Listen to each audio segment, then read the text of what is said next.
આ કેસમાં બનાવ 8-10-24ના દિવસનો બનાવ છે. બનાવના દિવસે આ કામે ભોગ બનનાર અને એનો મિત્ર નવરાત્રના ગરબા જોવા ગયેલા હતા. ગરબા જોઈને પછી ગાડીમાં પેટ્રોલ ખલાસ થઈ ગયું, પેટ્રોલ ભરાવા જતા હતા અને ત્યારબાદ રસ્તામાં ભોગ બનનાર વોશરૂમ કરવા ખેતરમાં ગઈ બાજુમાં.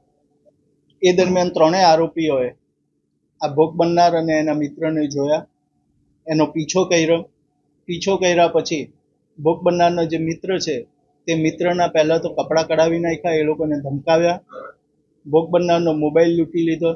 એ મોબાઈલમાંથી ભોગ બનનારના ફોટા પાડ્યા, એની ચેન લૂંટી લઈ.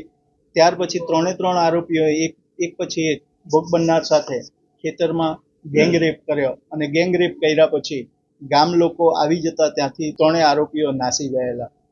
આ કેસમાં આરોપી વિરુદ્ધ બીએનએસની ગેંગરેપની કલમો લાગેલી, પોક્સો એક્ટ હેઠળના તોમતનામું ફરમાવ્યું અને એટ્રોસિટી એક્ટ હેઠળનું તોમતનામું ફરમાવ્યું. ફરિયાદ પક્ષ તરફે કુલ 47 જેટલા સાહેદોની જુબાની લેવામાં આવી.